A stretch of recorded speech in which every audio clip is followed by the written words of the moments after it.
सबको जय मसीह की। आओ थामे यीशु का हाथ इस चैनल के माध्यम से मैं आज फिर परमेश्वर का वचन लेके आया हूं। आओ थामे यीशु का हाथ। जितने भी इस चैनल से मुझे देखते हैं, वचन को सुनते हैं, परमेश्वर उन सबको आशीषित करे।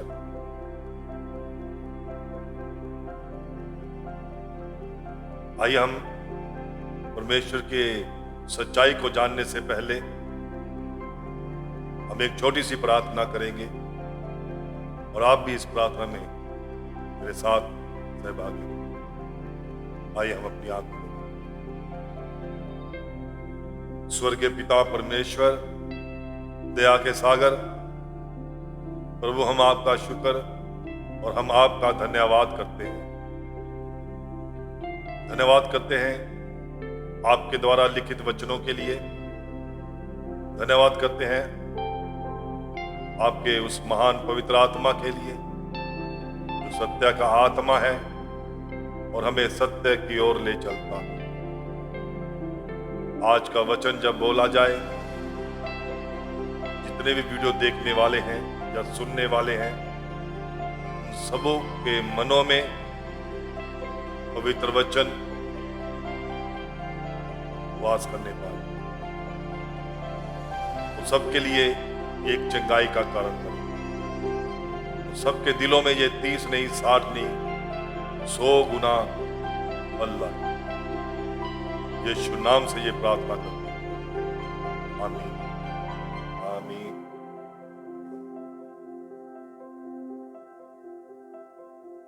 परमेश्वर की सच्चाई जानने वालों,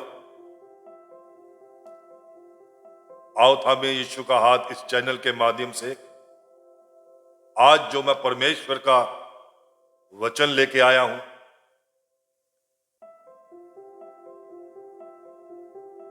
वो विषय रहेगा आप परमेश्वर के दोस्त कैसे बन सकते हैं। हाँ, आप परमेश्वर के दोस्त कैसे बन सकते हैं। देखिए, इसके लिए हमें 5 बातों की ओर ध्यान देना पड़ेगा। आप परमेश्वर के दोस्त कैसे बन सकते हैं, इसके लिए हमें 5 बातों की ओर ध्यान देना पड़ेगा। वो 5 कौन सी बातें हैं?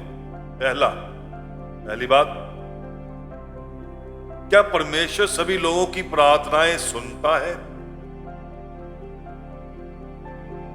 दूसरी, हमें किस तरह से प्रार्थनाएं करनी चाहिए?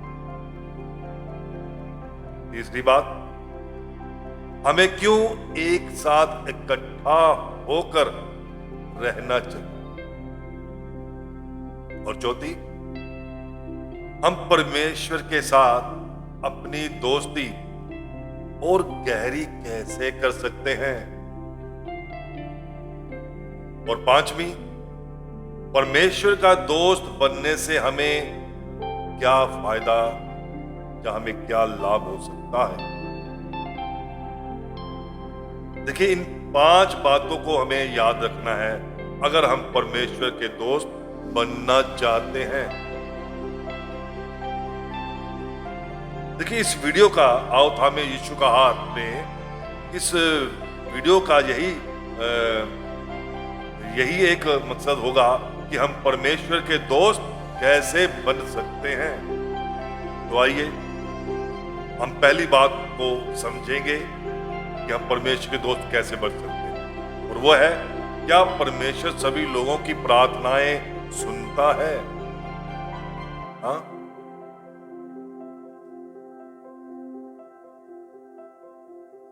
देखिए, यहोवा सब किस्म के लोगों को ये न्योता देता है।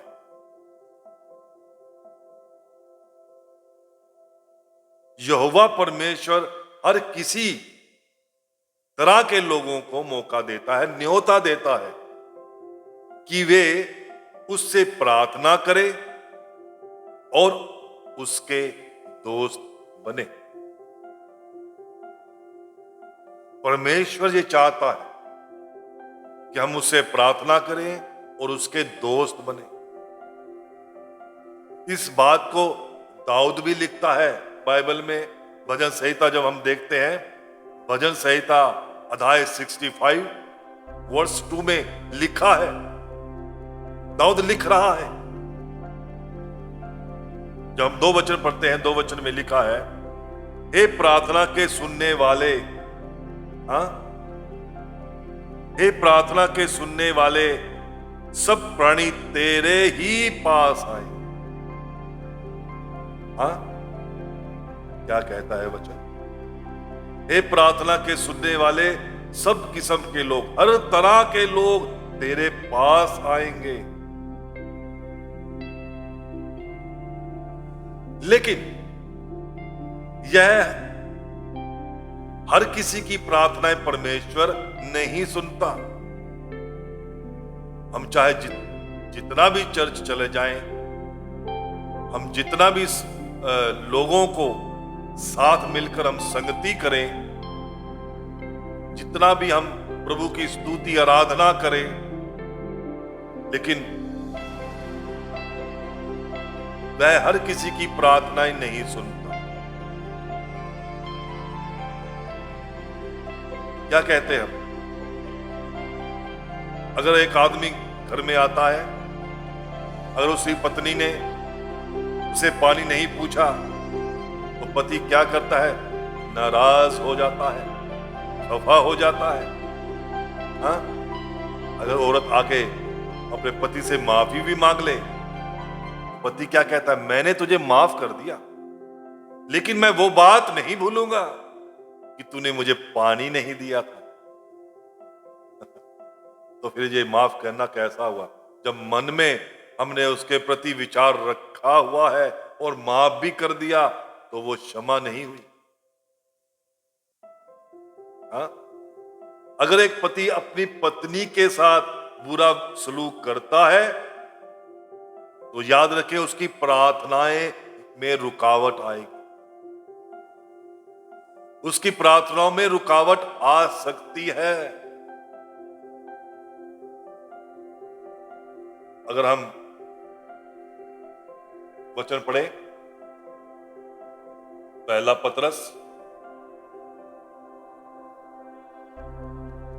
पतरस हम निकालें।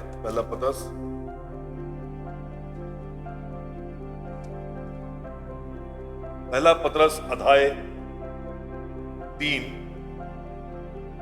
और उसका 7 वचन क्या कहता है?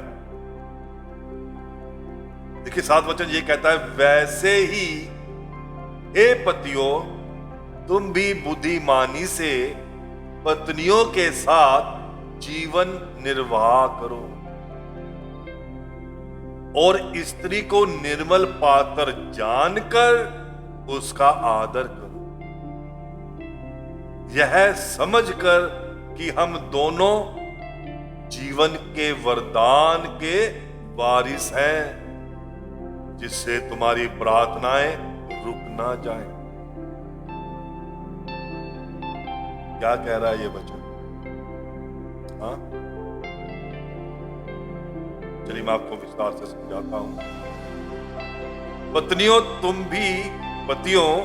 तुम भी उसी तरह अपनी अपनी पत्नी के साथ समझदारी से जीवन बिताते रहो, और यह जानते हुए कि वह औरत होने के नाते तुमसे ज्यादा नाजुक पात्र है, उसके साथ आदर से पेश आओ, क्योंकि वे भी तुम्हारे साथ साथ महाकृपा से मिलने वाले जीवन की वारिस है। आप ये ना सोचें कि महाकृपा से मिलने वाले जीवन के वारिस सिर्फ पति हैं, पत्नियां भी हैं। अगर ऐसा हम करते हैं, हमें ऐसा ही करते रहना चाहिए, ताकि तुम्हारे प्रार्थनाओं में रुकावट ना आए। हाँ, तुम्हारी प्रार्थनाओं में रुकावट ना आए। देखिए, परमेश्वर ने कितनी बार अपने लोगों से कहा, जैसा कि हम देखते हैं पुराने जमाने में जब परमेश्वर ने इस्राएल देश के लोगों की प्रार्थनाएं सुनने से इनकार कर दिया। हाँ, क्यों इनकार कर दिया? क्योंकि वे बुरे कामों में लग गए थे, बुरे कामों में वो लग गए थे। लेकिन परमेश्वर ऐसा परमेश्वर है जो पापियों की प्रार्थनाएं भी सुनता है, अगर वो पश्चाताप करे तो। देखिए, हमारा जो परमेश्वर है वो इतना दयालु परमेश्वर है, वो क्षमा करने में बहुत ज्यादा क्या करता है? उतावली करता है। क्या करता है? उतावली करता है। जब वो क्षमा कर देता है तो वो उसकी बातों को स्मरण नहीं करता। स्मरण बोले तो जो उसने पहले गुनाह किए हैं उनको मन के अंदर नहीं रखता, इसलिए वो उतावली से क्षमा करता है। हम लोग ऐसा करते हैं? नहीं। जब हम किसी को क्षमा करते हैं तो उसकी हर बात को अपने मन से हमें निकालना है। जैसा परमेश्वर क्षमा करने में उतावली करता है, लेकिन वो गलती हम दोबारा बार बार ना करें तो, पश्चाताप करें तो परमेश्वर हमें उतावली से क्षमा करता है। अगर हम बार बार हम क्षमा मांगते रहेंगे, हाँ, और गलतियां करते रहेंगे तो परमेश्वर हमारी प्रार्थनाओं को हरगिज नहीं सुनेगा। हाँ, वो बिल्कुल हमारी प्रार्थनाओं को नहीं सुनेगा। हमें ध्यान देना है, हमारी प्रार्थनाएं रुक ना जाएं, इसलिए हमें इन सब बातों को क्या करना है? याद रखना है। हाँ, परमेश्वर के वचन को याद रखना है। देखिए, जब हम वचन देखते हैं, पढ़ते हैं, यशाया अध्याय 1 वचन 15 में लिखा है, वचन क्या कहता है? मैं पढ़ता हूं, यशाया 1 वचन 15।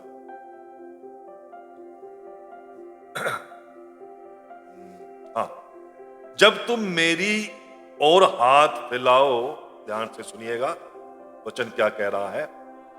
जब तुम मेरी ओर हाथ फैलाओ तब मैं तुमसे मुख फेर लूंगा। तुम कितनी भी प्रार्थना क्यों ना करो तो भी मैं तुम्हारी ना सुन, क्योंकि तुम्हारे हाथ खून से भरे हैं। हम जब गलतियां करते हैं, जब हम किसी के मन को दुखाते हैं तो वो खून करने के बराबर है। जब हम किसी को अपने फायदे के लिए इस्तेमाल करते हैं तो वो खून करने के बराबर है। किसी को धोखा देते हैं वो खून करने के बराबर है। वचन यही कहता है, जब तुम मेरे आगे हाथ फैलाओगे, फिर जब तुम मेरे आगे हाथ फैलाओगे तो मैं अपनी आंखें फेर लूंगा। हम जितने भी प्रभु से बातें करें, प्रभु हमारी बातों को नहीं सुनेगा। वचन यही कह रहा है, यशाया 1 वचन 15 ये कह रहा है, जब तुम मेरे आगे हाथ फैलाओगे तो मैं अपनी आंखें फेर लूंगा। तुम चाहे जितनी भी प्रार्थना कर लो, मैं तुम्हारी एक ना सुनूंगा। क्यों? क्योंकि तुम्हारे हाथ खून से रंगे हैं। तुम्हारे हाथ खून से रंगे हैं। देखिए, परमेश्वर की सच्चाई जानने वालों, आज परमेश्वर आपसे बात कर रहा है। अगर हम चाहते हैं कि परमेश्वर हमारी प्रार्थनाओं को सुने तो हमें परमेश्वर की इच्छा के अनुसार चलना होगा। अपने तमाम दुष्ट काम छोड़ने होंगे और अपने मनों में बुरे विचार जो हम रखे हुए हैं उन्हें बाहर निकालना होगा, क्योंकि वचन ये कहता है, लिखा है, वचन में लिखा है।